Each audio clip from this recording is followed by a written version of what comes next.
And God said, Let us make man in our image, after our likeness, and let them have dominion over the fish of the sea, and over the fowl of the air, and over the cattle, and over all the earth, and over every creeping thing that creepeth upon the earth. So God created man in his own image, in the image of God created he him, male and female created he them.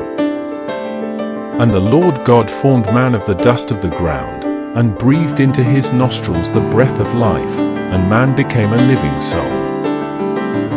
Most men will proclaim every one his own goodness, but a faithful man who can find?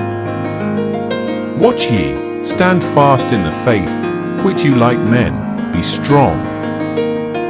Blessed is the man that endureth temptation, for when he is tried, he shall receive the crown of life, which the Lord hath promised to them that love him. Husbands, love your wives, even as Christ also loved the church, and gave himself for it, that he might sanctify and cleanse it with the washing of water by the word, that he might present it to himself a glorious church, not having spot, or wrinkle, or any such thing, but that it should be holy and without blemish. So ought men to love their wives as their own bodies. He that loveth his wife loveth himself.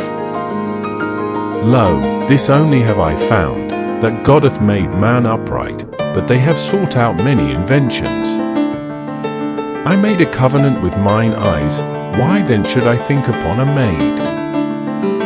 He hath showed thee, O man, what is good, and what doth the Lord require of thee, but to do justly, and to love mercy, and to walk humbly with thy God? Blessed is the man that walketh not in the counsel of the ungodly, nor standeth in the way of sinners, nor sitteth in the seat of the scornful. But his delight is in the law of the Lord, and in his law doth he meditate day and night. And he shall be like a tree planted by the rivers of water, that bringeth forth his fruit in his season, his leaf also shall not wither, and whatsoever he doeth shall prosper. Iron sharpeneth iron, so a man sharpeneth the countenance of his friend. Thou shalt not lie with mankind, as with womankind, it is abomination.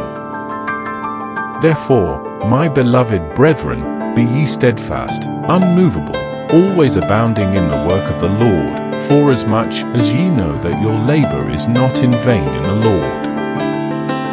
What is man, that thou art mindful of him? And the Son of Man, that thou visitest him?